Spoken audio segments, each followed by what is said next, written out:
China is laying railways across Africa. It is building ports in the Middle East and extending roads through Central Asia. At the same time, the United States spends $7 million a day to operate an aircraft carrier and hundreds of billions each year to maintain overseas bases. These two scenes look like completely different strategies, but they are answers to the same question. How do you project influence far beyond your borders? And it is the same question Rome failed to solve 2,000 years ago. The real force that shaped the rise and fall of empires was not victory in war, nor the talent of rulers. It was the cost of maintaining distance. Rome controlled the Mediterranean. Transporting 1 ton of grain across the sea cost very little. But land was different. Moving goods 100 kilometers by road cost almost as much as crossing the entire sea.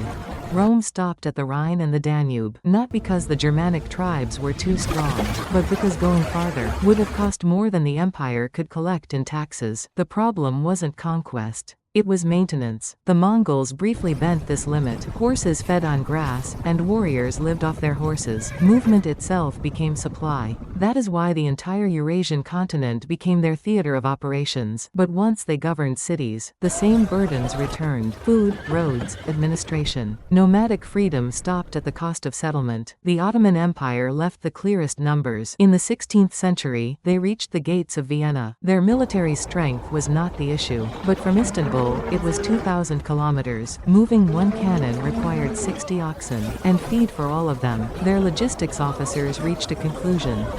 Mümkündür, ama idame imkansızdır. It was not defeat, it was calculation. For 2,000 years, land transport barely improved. This is why the territories of Rome and Qing China, despite their different eras and cultures, stopped at similar sizes. They were trapped by the same physical limits. Railroads were the first technology to break this formula. They reduced transport costs by more than 90% and tied entire continents together. Russian control of Siberia and America's push across the West were outcomes not of military power, but of cheaper routes. So what about today? Are we still heading toward the same conclusion? China understands this structure clearly. The Belt and Road Initiative. Its total investment now exceeds $1 trillion. The United States spends a similar amount to maintain its global bases, but the nature of the spending is completely different.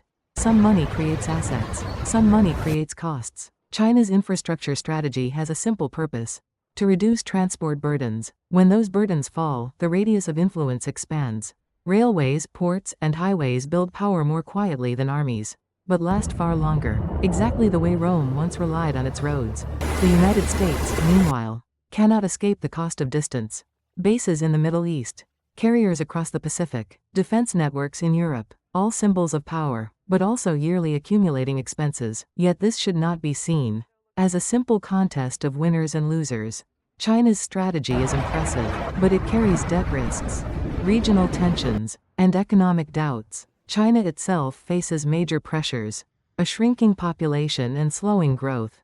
America's alliance network is expensive, but its effects cannot be measured by numbers alone. A military base is a cost, but also deterrence, trust, and access. The world of 2026 is not Rome.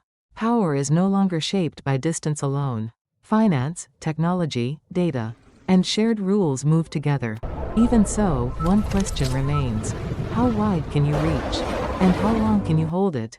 Every nation is searching for its own answer. Distance has a cost, and how each country carries that cost will shape the map of the next era.